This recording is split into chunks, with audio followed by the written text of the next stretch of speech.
اغیار کی ترقی کا راز، غیر قوموں کی ترقی کا راز کیا ہے؟ اسلامی ممالک، دنیائے اسلامی مملکت، جتنی اسلامی مملکت وہ یہ سوچنے پہ مجبور ہیں کہ غیر ترقی کر رہا ہے، اور اس کے لیے ان کی آراء یہ ہیں کچھ کہتے ہیں کہ وہاں سودی نظام ہے اس لیے وہ قومیں ترقی کر رہی ہیں، کبھی بھی نہیں، اس لیے کہ یہ فطرت ہی نہیں ہے۔ اللہ رب العزت سودی نظام کو کبھی ترقی نہیں دیتے، وہی سودی نظام تو ہمارے اسلامی ممالک میں چل رہا ہے، تو یہ کیوں نہیں ترقی کر رہے؟ یہ غلط ہے سوچنا کہ سود کی وجہ سے وہ ترقی کر رہے ہیں۔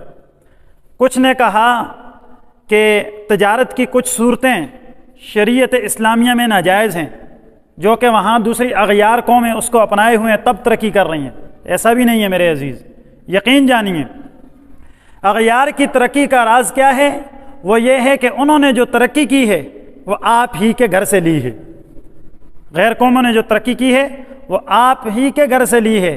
ان کی ترقی کا راز یہ ہے کہ انہوں نے مستقل مزاجی سے ہر کام کو کیا ہے، انہوں نے ایک انتظام، حسن انتظام کے ساتھ ہر کام کو کیا ہے، آپس میں اتفاق و اتحاد سے کیا ہے۔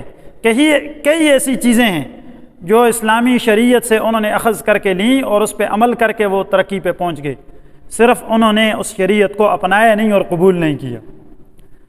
آج اگر ہم جو اسلامی ممالک کے مسلمان باشندے ہیں، جتنے صاحب ایمان ہیں، اگر ہم اپنے مقصد پہ آ جائیں جس کو ہم بھولے ہوئے ہیں، ہم اگر اپنی اس شرعی نظام کو صحیح معنوں میں قبول کر لیں، بصدق کے دل اس کو تسلیم کر لیں، تو دیکھیں ہم سے زیادہ کون ترقی یافتہ ہو سکتا ہے۔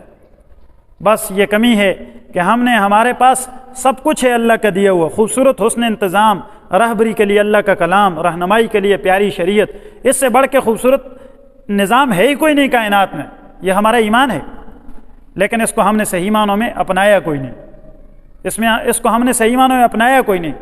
چغل خوری، غیبت، حسد، بغض، دوسرے کا نقصان سوچنا، یہ سب کچھ ساری کوتاہیاں آج ہم میں نہیں ہیں، اور سب سے بڑھ کے یہ کہ ہم نے اللہ رب العزت کے تعلق کو کمزور کر دیا۔ جس تعلق کی بنیاد پر اللہ رب العزت کے ساتھ تعلق مضبوط ہو تو سارے کام بن جائیں گے۔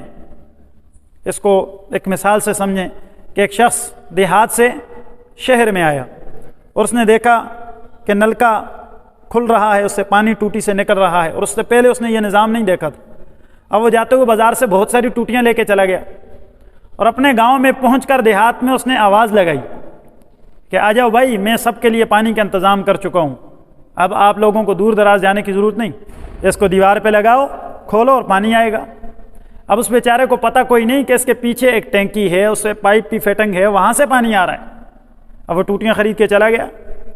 آج ہمارے مسلمانوں کی یہی حالت کہ بھائی ہم نے وہ ٹوٹیاں تو جمع کر لیں، کوئی دکان کی ٹوٹی ہے، کوئی ہمارے کاروبار کارخانے کی ٹوٹی ہے، کوئی ہماری کس ملازمت کی ٹوٹی ہے، وہ ٹوٹیاں جمع کیے بیٹھے ہیں، لیکن پیچھے جو تعلق ہے ٹینکی کے ساتھ پانی کا وہ کوئی نہیں۔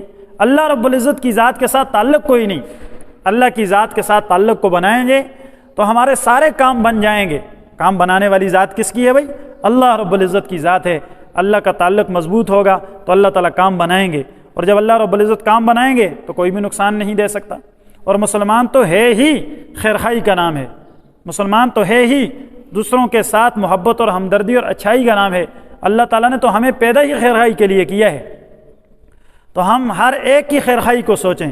اس پہ انشاءاللہ آئندہ آپ کے لیے میں اس پہ گفتگو کروں گا آئندہ کے بیان میں، کہ اسلام نام ہی خیرخائی کا ہے، اور خیرخائی کیا ہے اس پہ انشاءاللہ آئندہ بات ہوگی۔ آخر دعوانا الحمدللہ رب العالمین۔